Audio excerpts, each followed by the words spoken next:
Hey friends, welcome to The Right Words Chapter 7. Friends, इस बार का जो वीडियो है ये एक्चुअली पिछले द राइट वर्ड्स यानी चैप्टर 6 का ही कंटिन्यूएशन है, जहां पर मैं आपको कुछ ब्यूटीफुल मस्त इंग्लिश के वर्ड्स बताता हूं जो आपकी वोकैब्युलरी में होने ही चाहिए and wherever possible you should try to use them also and impress the people around you. नहीं, वो obviously important नहीं है, पर यार ये वर्ड्स आपको पता होने चाहिए and you should use them for sure. Without wasting any more time, let's get into the video.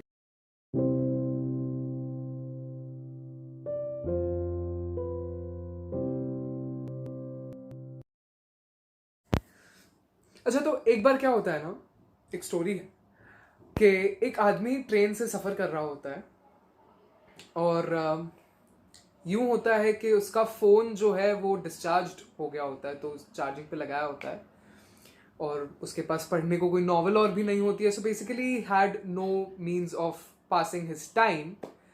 तो वो बैठा हुआ था, देख रहा था लोगों को जाते आते, पैसेंजर्स जा रहे थे, कुछ लोग चढ़ रहे थे, कुछ लोग उतर रहे थे, चाय वाला आते जा रहा था एंड चीज़ें जो लोग बेचते हैं कुछ ना कुछ, वो सब आते जा रहे थे, आ जा रहे थे उधर. अब बैठे बैठे बस वो लोगों को देख रहा था. एकदम से ऑल ऑफ अ सडन उसके मन में एक ऐसा रियलाइजेशन हुआ कि यार हर वो जन जो उसके आंखों के सामने से जा रहा है या जो भी है, पैसेंजर्स, वो वेंडर्स, सब कोई, उनकी हर एक इंसान की लाइफ उतनी ही कॉम्प्लेक्स है, उतनी ही विविड है, उतनी ही फुल ऑफ इमोशंस है जितनी उसकी खुद की है. ऐसा एक सडन रियलाइजेशन हुआ उसे. बस क्या आपको कभी ऐसा हुआ है? मतलब आई डोंट नो अगर मैं ये सही वर्ड्स में पुट कर रहा हूं कि नहीं, and are you really able to connect it और नॉट, बट मेरे साथ ये हुआ है, काफी बार होता है. आप एक्सपेक्ट नहीं कर रहे हो तो एकदम से स्पॉन्टेनियसली ऐसी एक फीलिंग होती है कि यार सबकी एक अपनी लाइफ है. तो ऐसी फीलिंग को, इस इमोशन को, सडन इमोशन को कहते हैं sonder. Sonder. Okay. The realisation that each random passer by is living a life as vivid and complex as your own. इसे कहते हैं सॉन्डर. तो अब एक सेंटेंस के एग्जाम्पल के लिए मैं कह सकता हूं कि while sipping tea at my window and watching the road outside, I suddenly had a sonder that every person on the road has a life of their own. यार हम काफी बार कुछ चीजों पे बहुत ओवरथिंक करते हैं, राइट? आई गेस आप अग्री करेंगे मेरे साथ. एंड हम सबका अलग अलग होता है because all humans, all us humans, we have different systems, different ways of functioning and processing things, right? तो probably जिस चीज पे मैं ओवरथिंक कर रहा हूं, जिस चीज के बारे में मैं बहुत ज्यादा सोच रहा हूं, आपके लिए शायद वो एक मैटर ऑफ कंसर्न नहीं हो, एंड वाइस वर्सा.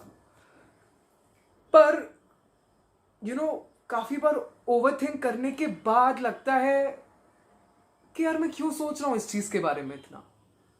एक अंदर से आवाज आती है, देयर इज अ डिजायर कि छोड़ देते हैं ना यार, let's not think so much about it. इतना सोच के तो वैसे भी कुछ नहीं होगा.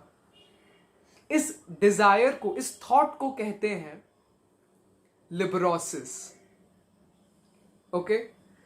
तो the desire to care less about things is known as liberosis. It's a positive word, definitely अच्छा वर्ड है. अब जैसे मैं मेरे साथ बताऊं क्या होता है कि काफी बार जब मैं ऐसे कोई नेचुरल प्लेस पे होता हूं ना, which is close to nature, mountains हो, बीच हो, या simply just watching a sunset और sunrise from my own balcony, I enter a state of liberosis. That's how we can use it, right? I enter a state of liberosis, the desire to care less about things. एक बार पता है, मैं ना एक family party में गया था. तो क्या हुआ, मतलब सब लोग थे एंड बातचीत चल रही थी.